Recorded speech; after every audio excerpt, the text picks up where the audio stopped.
Members of Council, I greatly appreciate your interest and the depth that you brought to this conversation. And Mr. McGarry and Ms. Hutchison, thank you very much for your presentation. Mr.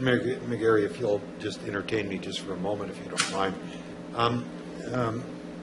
Do we have any kind of numbers of population that are dealing with this health crisis in the city of Oshawa or in the region of Durham? Do we have any kind of idea, or is it a percentage base that you might be able to share with us this evening?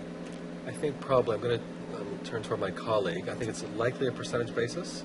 Well, I think what I'll do is I'll just... Apologies for the delay. Okay. So what I can give you for hard numbers that get down to specific to Oshawa, because of our Public Health Ontario data, all talks about Durham region at a whole. It doesn't break down by municipality. So in terms of paramedic data, which is different than ER data, because many of the clients that are seen by paramedics may not be transported to hospital with the introduction of naloxone and so on. So 423 paramedic calls in Durham region in 2018, and 267 of those were in Oshawa. We have heat mapped that, and what I can tell you is a good majority, between 65 to 75% of those, are south of the hospital. They are close proximity to the downtown core. Between 2017 and 2018, it was 68% of the paramedic calls for potential overdose were Oshawa. Ms. Hutchison, can you tell me, do you know what the approximate cost to send an EMS vehicle to be able to help an individual that is in crisis? I apologize, I don't have that specific data, but I do know that return on investment studies for safe injection sites, because that's the former model, yes, they have looked at significant cost savings between a combination of paramedic services and transport, as well as ER visits and admissions.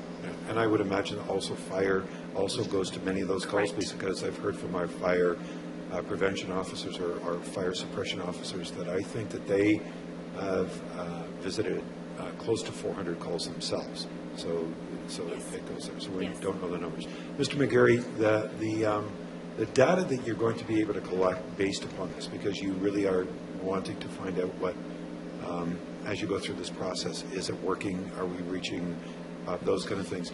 Will that data be shared with even members of council here or health and social services at the region, so that we can clearly understand the roadmap that we're on and what is necessary to, what steps are necessary to take next? Absolutely. It will? Yeah, we'll be more than pleased.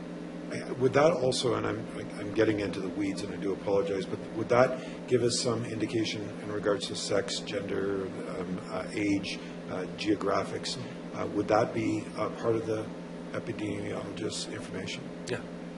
The reason why I ask that is I think that you're hearing a desire from council that the care of people is very important to us.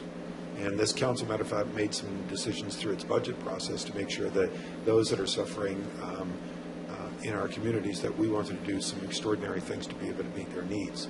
And I think for us to better understand, are we making success? Who are we serving? What can we do better? What are the next steps? I think would be important. Mr. McGarry, through this process, if you are successful in getting the endorsement of council, would you be willing to come here at least on a 6-month basis, every 6 months, to be able to tell us how the program is progressing? Yeah, we'd be delighted. Thank you. I think council would appreciate if they choose to go down this path to make sure that updates were available. So I have about 3,000 more questions, but I'm not going to do that to you. Mr. McGarry, I know your background, I know your expertise, I respect what you do, and I know your team is very respectful and very skilled at what they do. So I appreciate you taking the time to be with us this evening. It's been almost 2 hours that you've been in that seat, and I greatly appreciate it. So thank you. Thank you so much. Thank you. Good. Members of council, we do have some delegations that we've got on our agenda this evening, but I'm wondering if we might take a break now for about 15 minutes, then come back and hear our delegations, and that'll give us a fair opportunity. Moved by Councillor Kerr, second by Councillor Chapman. All those in favor of 15-minute break? Opposed? That's carried. We'll be back here at 8:35.